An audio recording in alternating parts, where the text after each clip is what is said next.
Hi, good morning, everyone. My name is Shazia Khan, and today's unit that we'll be doing is academic writing skills. So we completed learning outcome 1, 2, and 3, and we're just doing summarizing quickly on them learning outcomes so you have an idea before we go into the assignment session. So learning outcome 1 was to look at using a range of skills and materials to plan a task or an assignment. And then the key terminology here is what is writing for academic purposes. And academic writing has its purpose. Its main background includes essays, lab reports, and academic papers written by students. These written by MSc students or PhD students or research papers.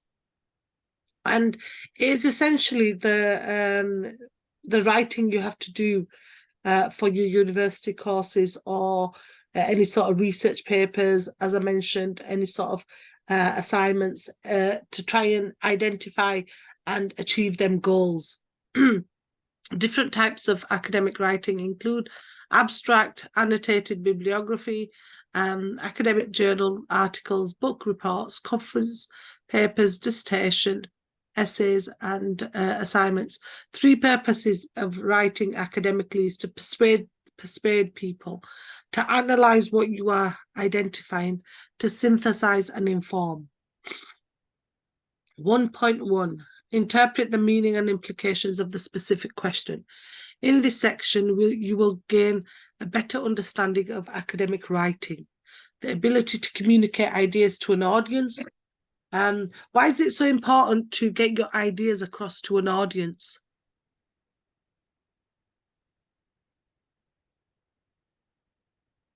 If you are talking about something, why is it important that you are able to get that through to your audience? To make it clearer, for them to understand. Yeah, what to make it clear, to make it clear so they understand, okay? It's really important that they understand what you're talking about. There are specific conventions and rules that guide the process of academic writing, but the ultimate goal is always logically and clearly explain ideas and answers any sort of questions. Interpreting the meaning. So here it's important to be aware that the different types of questions. Remember, previously we went to the two types of questions known as closed questions and open questions. So closed questions are usually answered with a simple yes or no. For example, are you feeling all right today? Or was the bus late today? Did you go on holiday? So these are closed questions, and these are often used in regards to just getting a distinct answer, so a yes or a no. Okay, then you've got the open questions. They usually start with a question word and require more description or analysis. So open questions are, what do they need from you in an open question? What kind of information do they need? Do they need more information? Yeah, they'll need more information, explanation. Yeah, more explanation, more information, and the whole point of it that it is there to get you to participate in your own words. So they need you, they provide researchers with more information than a simple yes or no. Okay, so companies get feedback from their customers and asking open questions is ideal for the purposes. And it gives them an idea that they must give you more detail and demonstrate their communication skills. For example, tell me about a time, and then it just carries on and on. So open questions start with how, who, why, what, or where. Your assignment or examination question will be an open question. This is to give you the opportunity to explain, analyze, and answer the question in some detail. To be successful, you will need to interpret the meaning of the question. To answer an assignment or examination question effectively, you will need to analyze the meaning of the question and be able to identify the different parts of the question that all need consideration in your answer.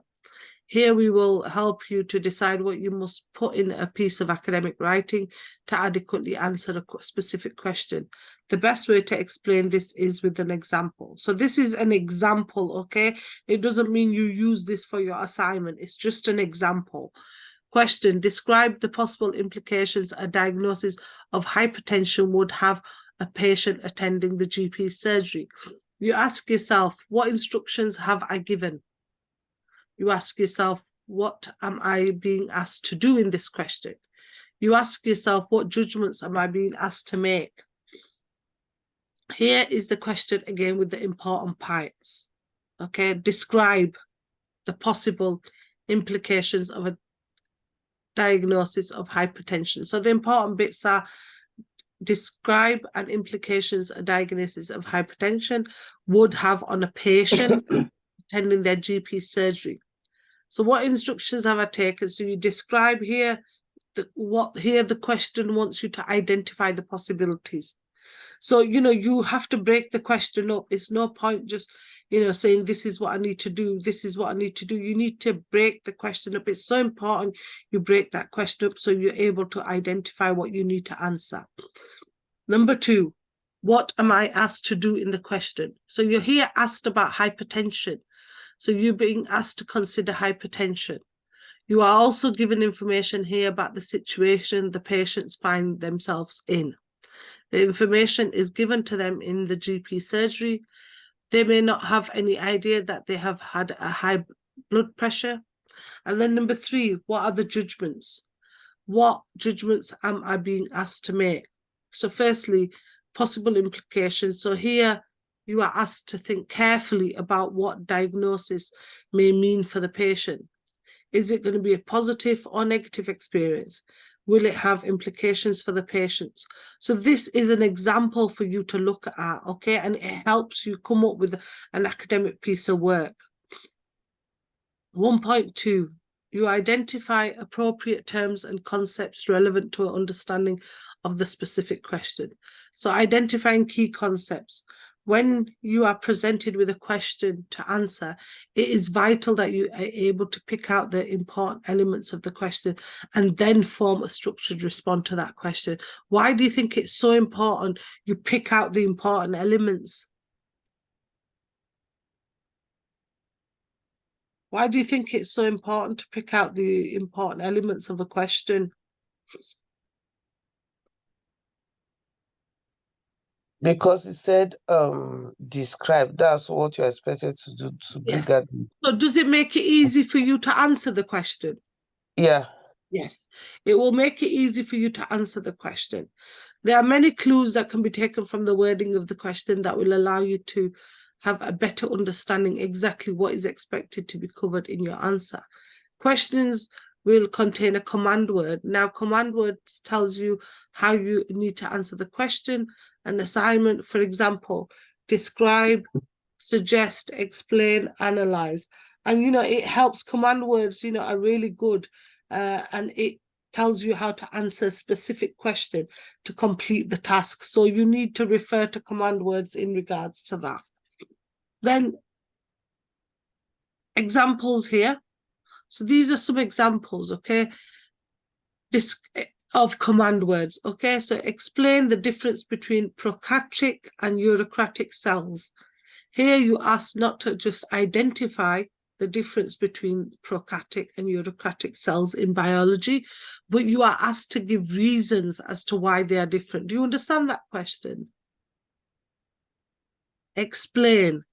So you're looking at the difference between the cells, and then you are giving reasons why they are different.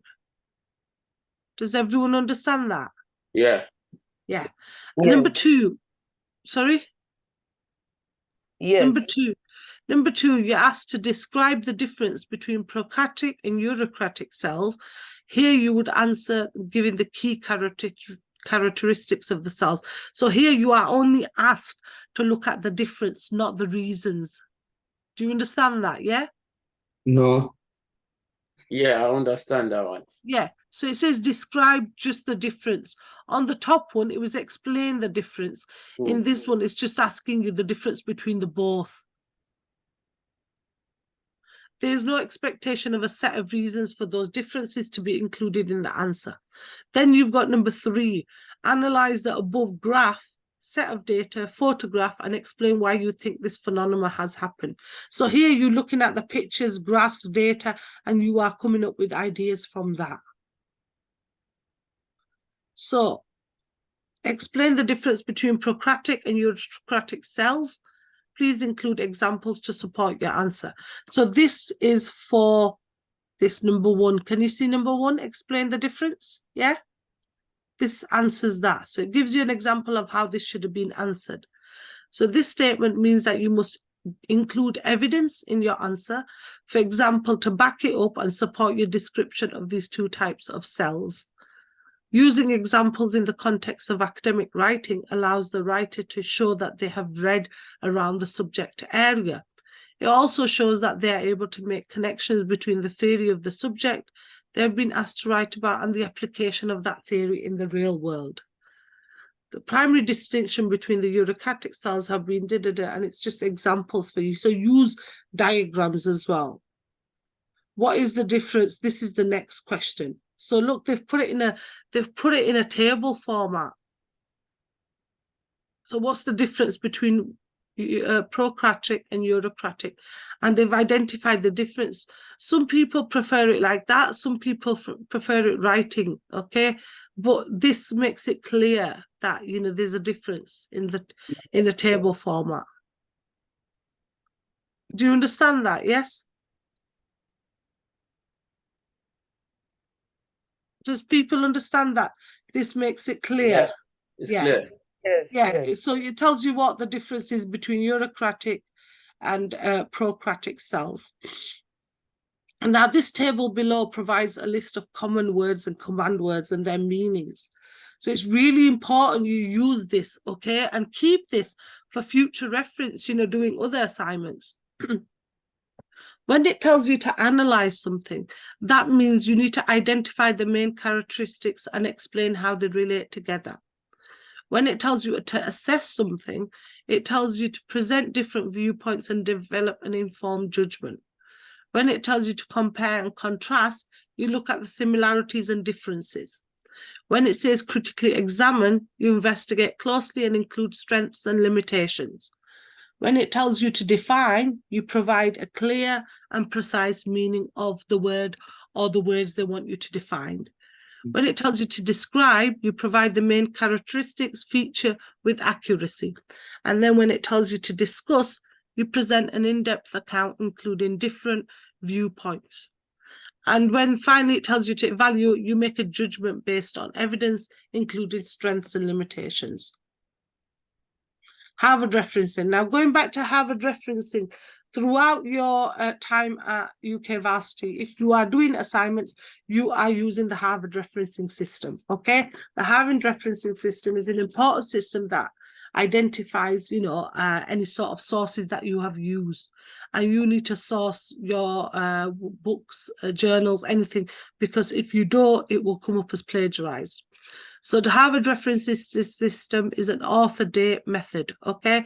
So sources are cited with the body of your assignment by giving the name of the author, followed by the date of the publication, and all other details of the publication are given in the list of references or bibliography at end. So when you're citing it in your work, you need to make sure you are referencing with your author and your date, okay? Referencing in the Harvard style is a 2-part process. Firstly, citation in this text. This is a brief indication of the source within the text of work immediately following the use of structure, whether quoted or summarized. Reference list is a complete list of all cited references used in your work with full bibliographic details to allow the reader to follow up these references and find the original text. Make sure that when you are doing reference in the bibliography, they need to be in alphabetical order. Now we're going to watch a video on Harvard referencing, but here, if you need anything, the presentation is also here where you need to refer to. So let's put this video on. And can you hear this? Can you just tell me? No? No. No. Oh, yeah. Not yet. Okay, just 1 minute. So I'll go back.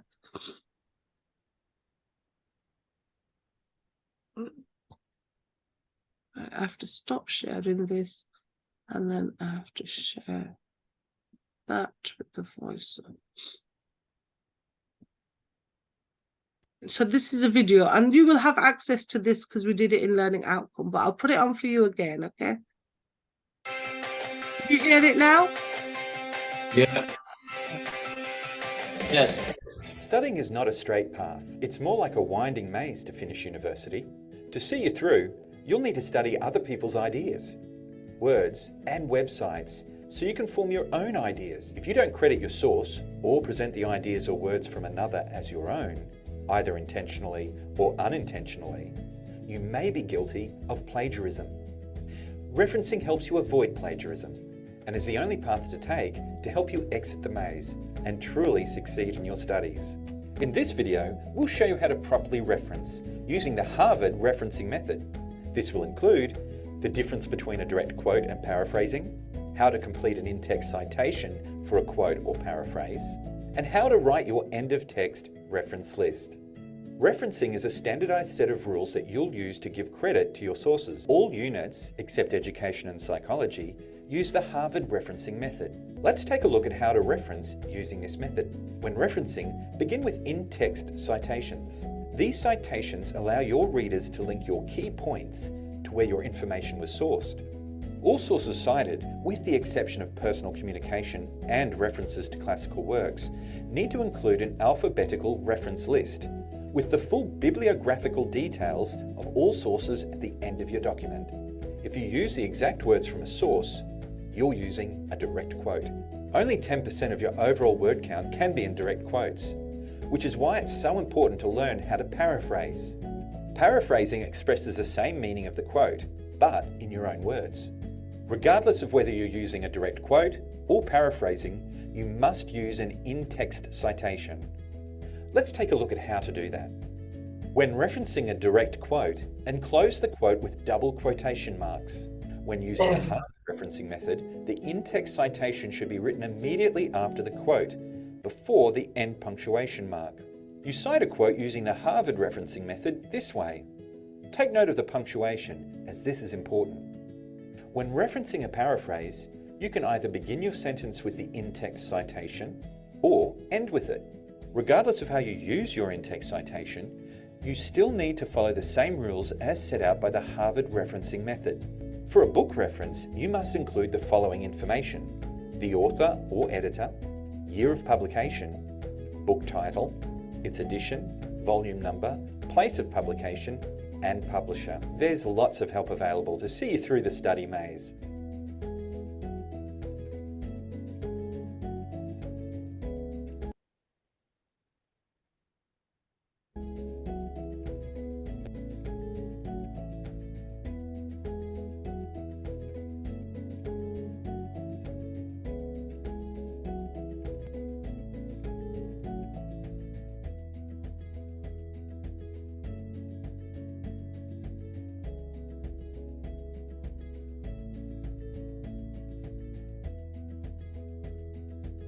These are some tips for you to go through when you're referencing using the Harvard system.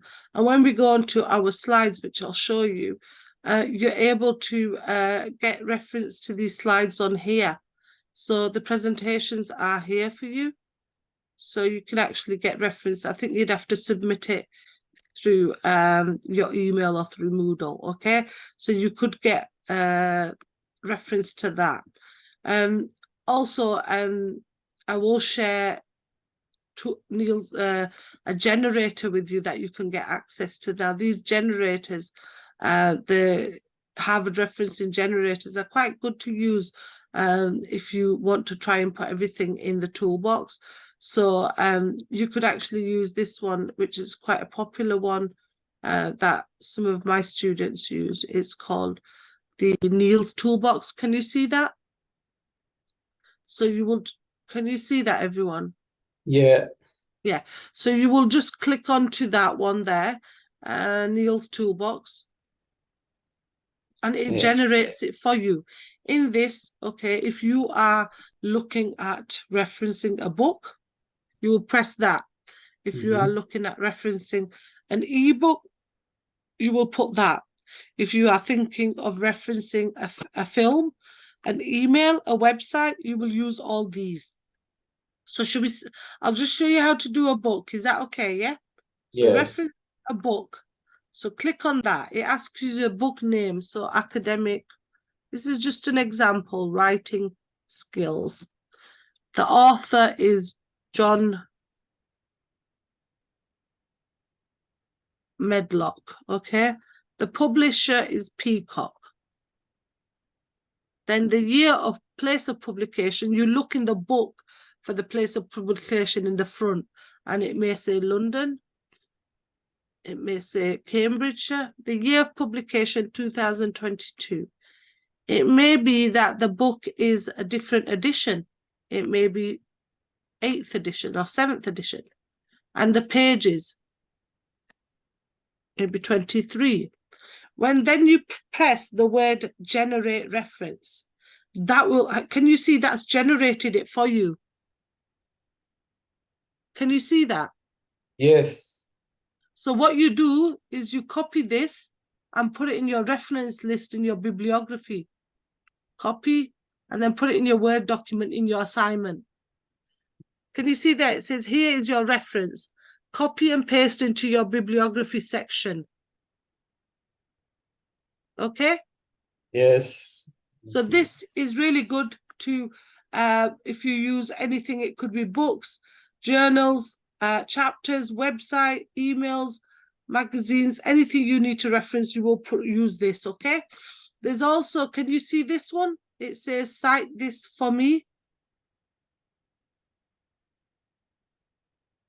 Can you see this link? No? Link. Just 1 minute, I'll go back. Let's share, stop sharing. Share this one. Just 1 minute.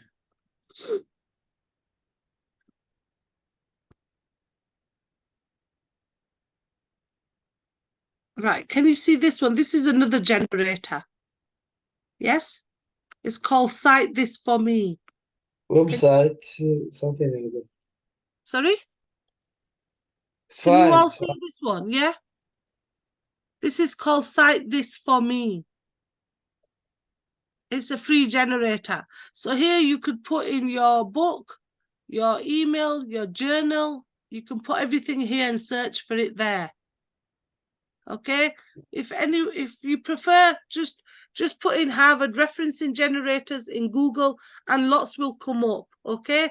And this will give you the idea, the issue of referencing your work so it's not plagiarized.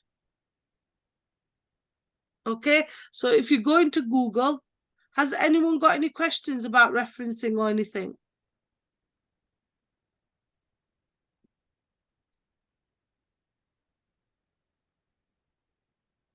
Hello, has anyone got any questions about that? No, I don't. I have a question, please. Yeah. How to know the book and the author? Sorry? How, if I'm doing a referencing, if I'm doing reference, how to know the book and the author? It says on the book. If you're getting access to ebooks, you mean? What do you mean? How do you know the author? I don't understand what you're trying to say. For example, if I wanted to read the book, Yeah. how to get it? This one I'm asking. And On ebooks. Ebooks. Yeah, you go on to Moodle. Your Moodle page would give you access to books. Okay. Or you can go, or if you get access to books from the library, you know, it depends. Some books are available online as well. Yeah, I will try Moodle because I have access. Yeah, and also the books at the front. Is that Claude that's speaking? Yes. Sorry. Yeah, Claude, you know, the books at the front of the book, it will tell you the author, the date it was published, the book Yeah, name, yeah, it yeah, will yeah. tell you Yeah, I all know. that. I know Yeah, that. but you can get that on ebooks as well. Okay. You can use ebooks, and it's more likely that a lot of people do use ebooks nowadays because that's the way that everything's going. Okay. Okay, so you can go onto Google, just put in Harvard referencing generator. This one that my students tend to use is Neil's Toolbox, and they find it easy because they just cut and paste at the end then. Yeah, that's fine. Yeah, so, and also what I do want to show you is an example of what that assignment we went through. I wanted to just show you an example of that assignment. Just 1 minute. It was just an example of that assignment. Let's have a look. Just a look at that. So the assignment, you know, the sample that I just gave you about the bureaucratic and yeah. Do you know the assignment? Explain the difference between prokaryotic and bureaucratic cells. Yes. Yes, we saw. So Yes. this is just someone who did the assignment. So they had to put the front cover on. So on the front cover, you'd have to put your details. Now this is an example, okay, of what we just discussed. Okay, so you have to put your front cover on, and then he started a table of contents. So he did a plan of a written response, and learning outcome 1, 2, and 3, and then what he did there as well. So the contents page needs to know. So he did draw up a written response to a question. This was his question there, and then references. So this is just a sample, okay? And a lot of these samples are available for you on Moodle for you to have a look at. Which you need to go onto Moodle because it's a really, really good tool for you to use, okay, for anything to do with any sort of resources or any ebooks or anything like that. Go onto Moodle. Okay, so let's just go back onto learning outcome 1, and then we'll start with learning outcome 2. So in today's session, we have covered different types of questions. So we looked at open questions, closed questions, and how to interpret them. We also looked at command words and also looked at Harvard referencing and the importance of Harvard referencing. Some references there that you could use, and obviously additional reading. So refer to ebooks, as we just said, on Moodle for this unit, additional reading, how to interpret essay-style questions, writing for academic purposes. Any questions, email learnerwork@ukversity, and submission of assignment must be done 2 weeks after completion. So now you will have completed it, you will need to do the submission. So the next one, can you all see that now? It says learning outcome 2. Yeah. Okay, so this was the next one. So we looked here at the written, providing a written response in an appropriate format. Indicative content, we need to plan a written response. So we need to consider the question carefully, and we need to look at the conclusion required. Write 3 or 4 key points that support the argument. For each point, identify 1 or 2 examples from research to support the point. Note words or phrases that will be useful at each stage. Note the sources used so they can be acknowledged. So make sure you acknowledge the sources you use. Write a coherent and logical response. Once the plan is placed and the requirements of the question have been analysed, the learner should ensure that there is a strong introduction which sets out what will be covered. Begin to structure the key points in a logical way. Ensure that each point furthers the arguments or discussion, and end with a conclusion that sums up what you have discussed and answers the question. Use a format appropriate to the subject. Learners should be able to select the best format for their topic area based on the intended audience and purposes. For example, to inform, explain, describe. This is maybe easy, an essay, an investigation, an artwork, or a video. Now we're going to look at the 5 C's of effective communication, okay? And I'm going to put this video on for you. So I'll stop sharing this, and then, because then you'll have volume in the video. Just 1 minute. Share again.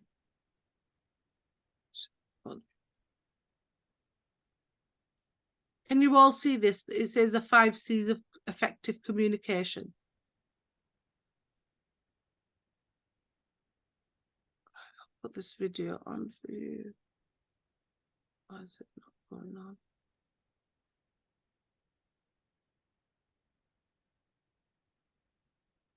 Can you hear this? 5 C's of effective writing. Yeah. Have you ever heard of the 5 C's? Tailor your writing. Use the 5 C's. The 5 C's are a useful tool to evaluate your writing to ensure that it is an effective piece of communication. Use these 5 C's to check your writing. Is your message correct, clear, complete, concise, courteous? Correct. Ensure your language and content are correct. Check your spelling, grammar, facts, and data. Clear. Readers must understand your writing easily. Check your wording, flow, tone, punctuation, and sentence structure. Complete. Be sure to include everything your reader needs to know. Your document shouldn't leave your reader up to their own assumptions. Concise. Say what you need to say in the shortest but most effective way possible. Courteous. Treat your reader with respect. See your message from the reader's point of view. Use positive language and always check your tone. When writing, always ask, is my writing correct, clear, concise, complete, courteous? Good luck! Let's just identify the 5 C's of effective communication.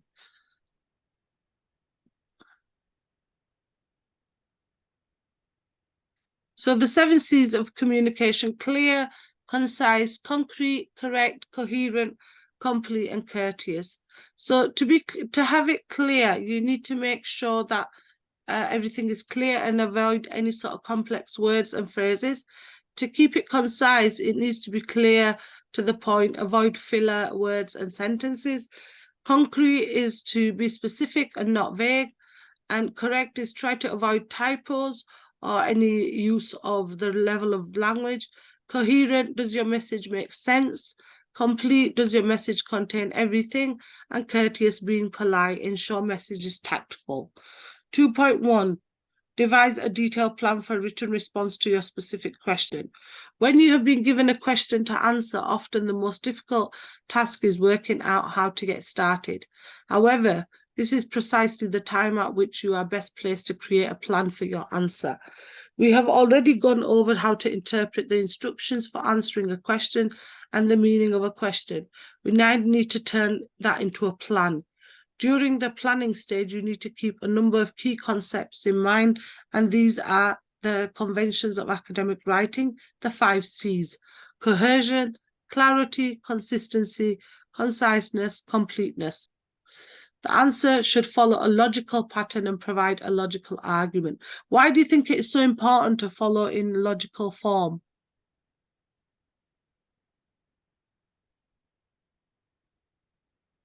Why do you think it's so important to have a flow? Clarity. Sorry? To make a good clarity. Yeah, to make clarity and make sense as well. So planning, number 2.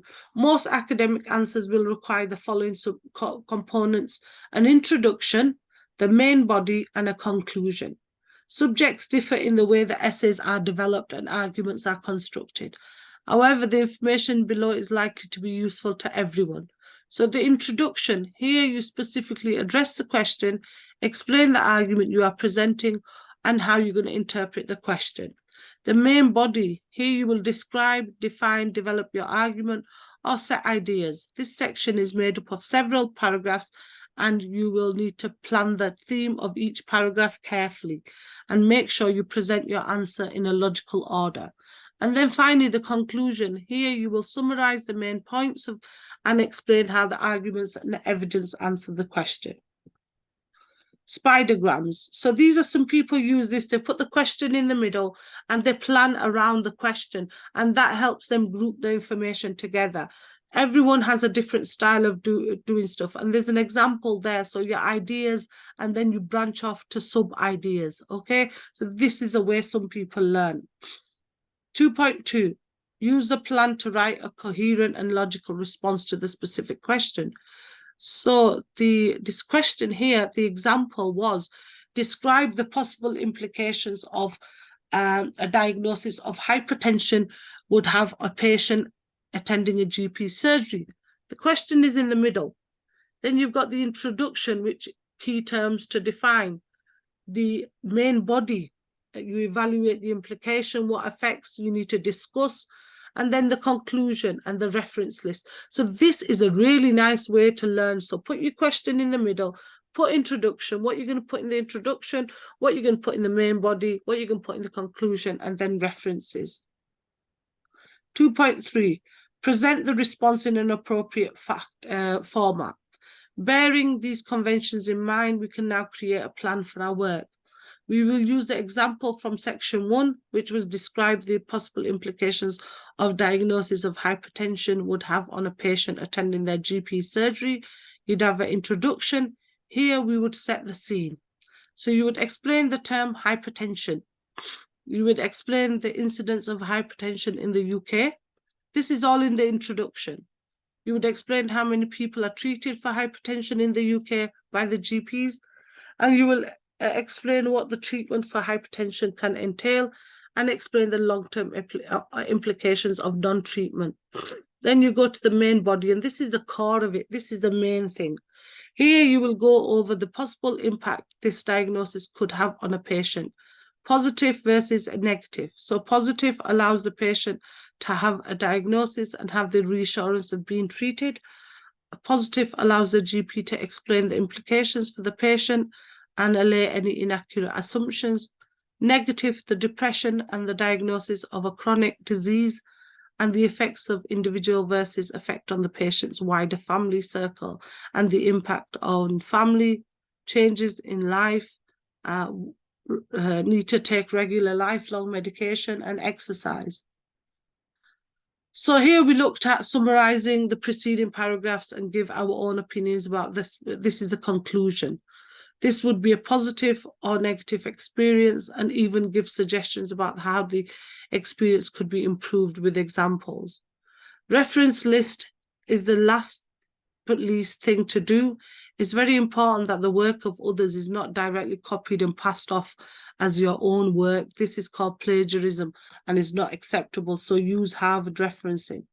Now, this is some references you could use in regards to doing the work. And again, some resources, and also resources on Moodle, academic writing planning, any sort of planning your writing is all on Moodle. So this is learning outcome, to a brief, quick introduction of that. Learning outcome 3, can you see this? We did this yesterday. Can you all see this? Learning outcome 3.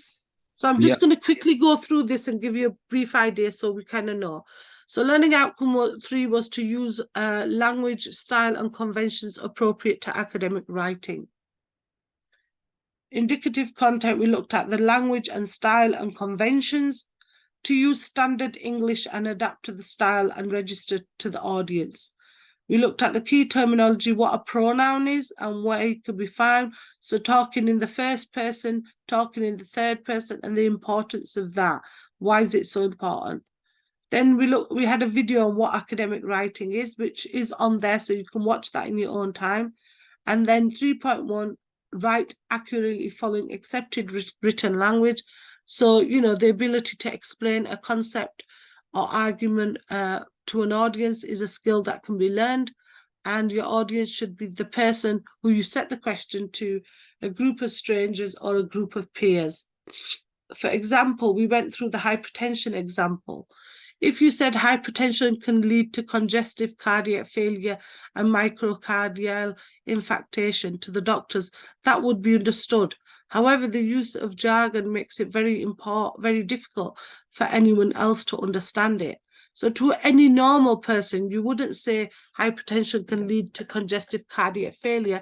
You would say high blood pressure can stop the heart working properly and can lead to a heart attack. And that's for me and you to understand, okay? It is simple changes that you make to the word that answer your question, and would not only make the work more understandable to everyone, but also demonstrate to those the work that you've understood the audience you are presenting to and have demonstrated a higher level of thinking. What is a pronoun? It is used as a substitute for a noun, which is known as pronouns ascendents. A list of third person pronouns: she, her, herself, him, himself, his, its, itself, they, them, theirs, themselves. So these are some stuff that we did yesterday in session. So these are some examples where you change from the first person to the third person. So the first person will be, I will be arguing that climate change is, and then the third person is, they will be arguing that climate change is. Then B, in an essay style, as a nurse, I need to be aware of the quality and diversity when caring for patients. And then you come, as a nurse, she needs to be aware of equality and diversity when caring for patients, in the third person. In the presentation, I'm going to talk about my experiment on social conformity amongst adults. And then third person, he's going to talk about his experience of social conformity. We looked at the standardization of formal writing and styles. We also looked at the appropriate use and register of awareness of audience. So the first one is like knowing the text purpose, and understanding your audience is so important. Then it would equal adopting the correct formality and tone, and this combination is called a register. The style, so all texts have a style. The style is usually determined by the audience or the purpose of the text: factual, academic, official, instructional, journalistic, and fictional. And each one is just before, so factual can be found in newspapers, magazines, article, textbooks, or on the internet. And it's a formal style using long, complex sentences backed with statistics and evidence. We went through a lot of this yesterday, so I'm skimming through it. Academic writing is similar in style to factual, include the elements of factual writing, but maybe even more detailed and precise. Then we've got official texts, and these include letters, business proposals, press releases, and is more of a formal language and polite language, as it's letters. Instructional texts, these were things like manuals, and how to use the washing machine was a good example, and it's illustrated through diagrams and bullet points. Journalistic, and this is a range of tabloids from serious newspaper magazines to online pieces, and they can vary depending on the seriousness of the writer. Fictional texts, and these are poems, novels, scripts, often, like we said, they were quite imaginative language and very flowery. Now, using accurate standard form of referencing, reflecting a range of sources, is very important. It's clear, concise, focused, structured, and backed up by evidence. So any sources you are using in references. So these are some references on this session. So now we've gone through an overview of all three sessions quite quickly. I'm going to go on to the assignment now, okay? So you've got a better idea of what you need to do. All right, stop sharing.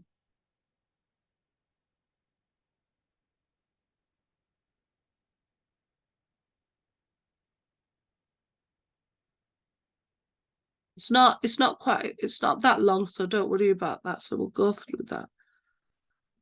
Right, okay, so can you all see this? It says Ascentis awarding body. This is your awarding body. Yes?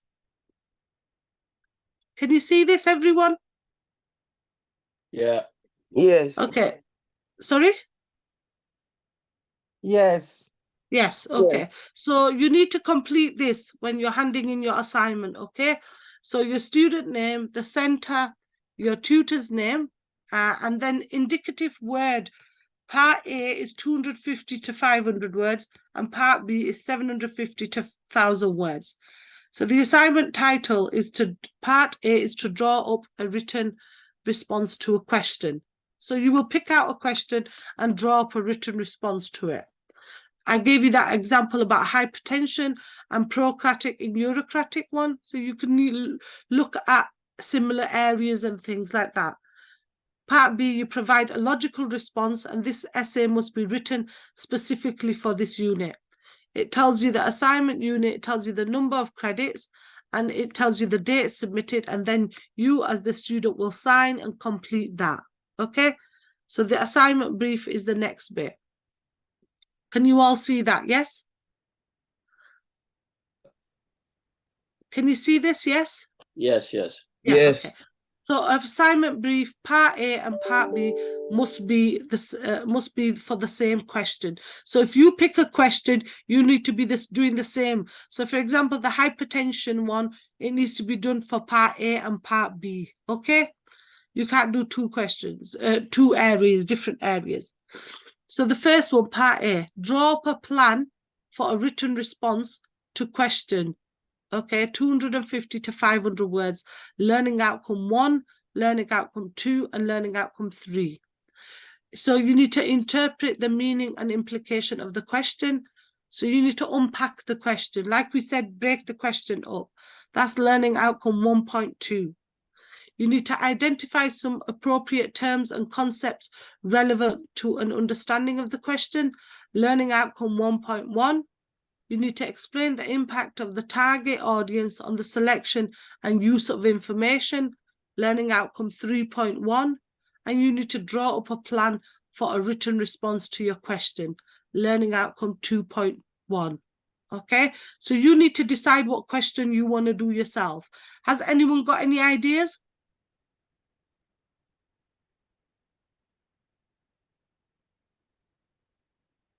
You mean we are going to choose one out of Yes, this you have to question? choose one. But this assignment is based on one question. So Hello? example for you was the hypertension one, yeah? And then eurocratic and procratic. So You Show don't the choose, question, please. you can't Show the choose, no, question. you can't choose them questions, them samples. You have to come up with one yourself. Sorry? Yeah. You know the question we talked about for hypertension? Yes. The sample one. You need to come up with the question yourself. I know. These Yeah. questions you just asked, are we going to choose one or what? You are going to choose it, yes. Yeah, you have to choose one. So you could talk about, is your area the health and social side? Yeah, the nursing side. Sorry, the nursing. So you could do something around, like diabetes or anything like that, or, looking after the elderly, or, are there enough resources available for the elderly, things like that. So you need to come up with something. So it's not Okay. compulsory. It has to be what you're talking about now, yeah? Yeah. Okay. So it needs to be Part A needs to be the same as Part B. So it's one area that you need to look at. So you need to unpack that question. Okay? Part B, you need to present a logical and reasoned response, which is 750 to 1,000 words to question planned in Part A. So that question in Part A, you need to talk about that question in Part B. Do you understand? Yeah. So you need to do the same thing. So that's learning outcome 2 and learning outcome 3. Ensure that the response to the question is logical, appropriate, and reasoned, learning outcome 2.2, and use appropriate language and register. So that's learning outcome 3.2. The written response must be generally appropriate for the subject area. The work presented must be at the appropriate academic level and use accepted academic conventions. Sources must be acknowledged using the Harvard Referencing Convention, and ideas must be expressed using standard English. This essay must be written specifically for this unit and not used elsewhere for other units. So here, the learning outcomes.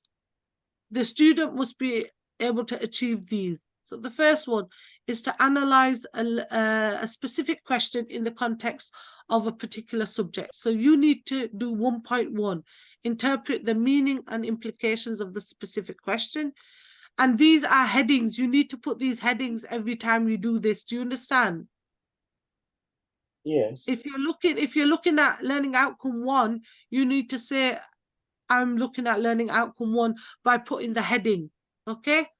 Then you need to do 1.1, interpret the meaning. 1.2, you need to identify the appropriate terms and concepts to understanding the specific question. And then learning outcome 2, you need to produce a written response. So here you need to devise a detailed plan for the written response to a specific question. You need to use the plan to write a coherent and logical response. And 2.3, you need to present the response in your appropriate format. Number 3, use language and style and conventions appropriate to academic writing. So you need to write accurately following accepted written conventions, use appropriate style and register, and use accurately a standard form. So you need to make it clear that you're able to identify all these when you're doing this, okay? You need to make it clear that you've answered all these questions from this part A and part B. Now it's up to you what you decide to choose as an area. The example I did give you was the hypertension one. Let me just see if I can get back to the hypertension example. Just 1 minute. Is that one there? This is what someone has done. Okay, so that is, you cannot do this one because someone else has done it. So you have to come up with ideas yourself. So this is someone called John Smith. He did this, and he did about hypertension, and he did, look, draw up his table of contents. Now, all these sample assignments are on Moodle for you to have a look at. So he did draw up a plan of a written response to question 250 to 500 words, LO1, LO2, and LO3. And this is just an example. It's not the full essay, okay? So this is part 1, okay? Question, describe the implications of diagnosis of hypertension. So this is what he did, okay? So you could do something else. You could look at anything else in nursing, and these are his references. These samples are on Moodle, okay? This is not the full essay, but these are samples for you that are on Moodle, an example for that you could look at. Do you understand, everyone? Yes. Yes. Has anyone got any ideas of what they want to do? What about like a caring for the elderly? Yeah, maybe something around that, you know, for example, is there enough services for elderly people? Or does the NHS, is the NHS providing enough assistance for elderly patients or something like that? Or or if there's a new drug come in place for diabetes, that could be another example.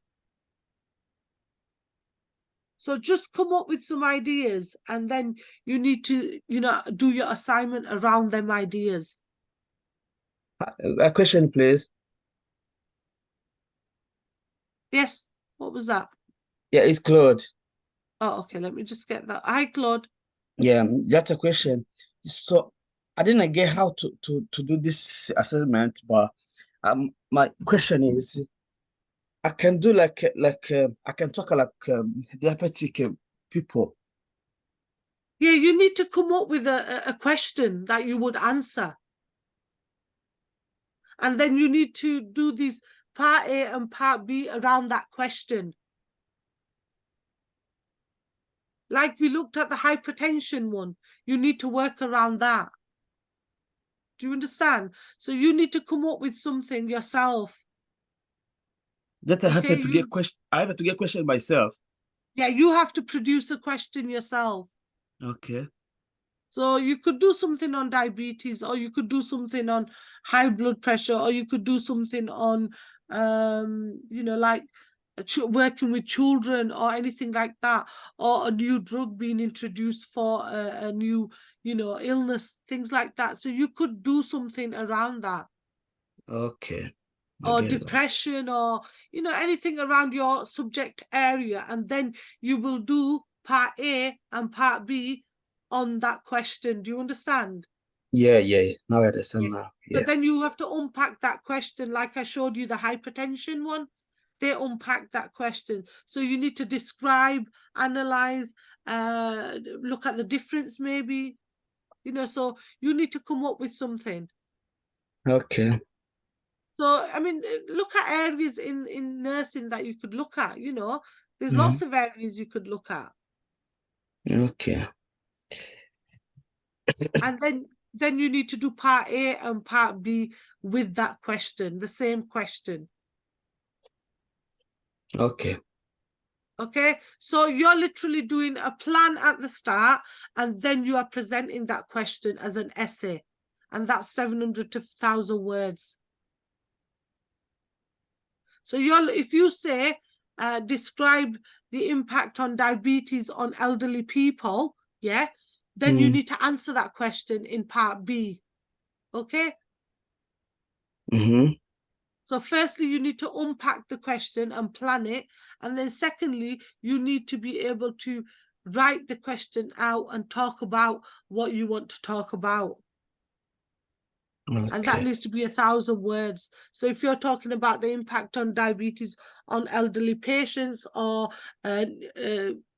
maybe an example of a medication, you know, that does the medication help, or describe the impact of metformin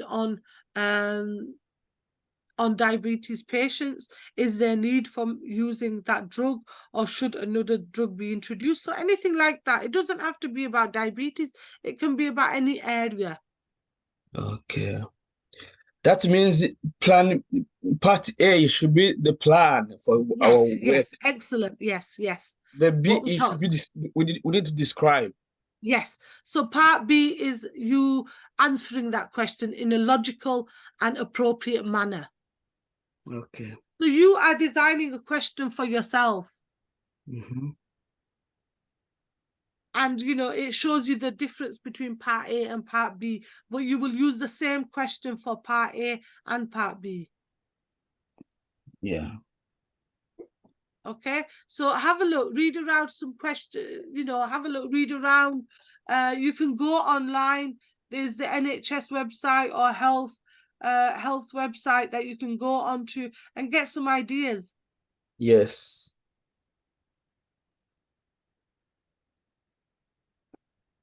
You know, there's lots of ideas on there. You know, you could also look at, which is quite an interesting one, the impact of COVID on the health profession.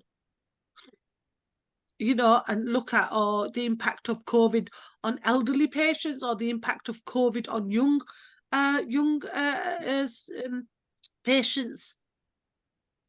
Yeah. So you could look at, you know, anything that you want to look at in regards to that, but it needs to fall within part A and part B. Okay. Yeah. Any other questions, anyone? Because I think we've gone long over the time, and I've got another class as well. So if you've got any, has anyone got any other questions? How long you gonna take this assessment? How long? What? Sorry. How long you gonna take? 1 You've got week, 2 2 weeks. weeks. You've 2 got weeks. 2 weeks after now. So now you've finished all this academic writing skill. The next one is research skills, which is next week, I think. And then after that, you will, for this one, you need to do your assignment. You have 2 weeks to do it. So because it's fresh in your head, I think you should start doing it now. Yes. Because then sometimes when you leave things, it's not always fresh in your head, is it? Yeah. Yeah. So it's best to come up with a plan and then start doing it before you start the next module. Hello, can this video send to our WhatsApp so that we can refresh it over and over? These are recorded and put on Moodle for you. I don't know how to send them to WhatsApp, to be honest. I think they are put on Moodle. I do the teaching and then they just get put on Moodle for you. So they will be on Moodle tomorrow. What about this assignment? This Assignment okay. is on Moodle. All the assignment, all the videos that are recorded that we are doing, and all the extra resources are all on Moodle for you to go on. And also there may be things on Moodle that you can go on to try and look around doing a question. So additional resources. So go on to Moodle. But to get this on Moodle, is it under NOS we can get it, or under what? Yeah, it's on Moodle. It will be on Moodle tomorrow, hopefully, because it'll process. Yeah, in Moodle, you know, there are different courses. Is it under NOS or just I don't assessment? know. I don't know. I'll be honest with you. I don't know which one it's going to be on. It's on. It's under the non-C side. You go to It the is. non-C. Okay. Okay. Yeah, it will be on Thank the you. nursing one. Whichever unit you are doing, it will be on the nursing one then. Yes. Okay. Thank you. Okay. It's okay. Yeah. Don't worry about it. And has anyone got any more questions before we go? No. Please use your Harvard referencing, okay? Make sure you're using that and then submit on LearnerWorks, okay? Yeah. Thank you for attending today's session and thank you for your patience and good luck with getting on with the assignment. And Yeah. I don't know, are you lot doing research skills as well? Your next module, I don't know if it's the same ones, but thank you for attending today's session. And we've finished the session now. Please use your references. Please go on to Moodle and please look at the additional sources on Moodle for you, okay? Yeah. Thank you, everyone. Thank you. Thank you. Good Thank you. luck. Bye. Bye. Bye.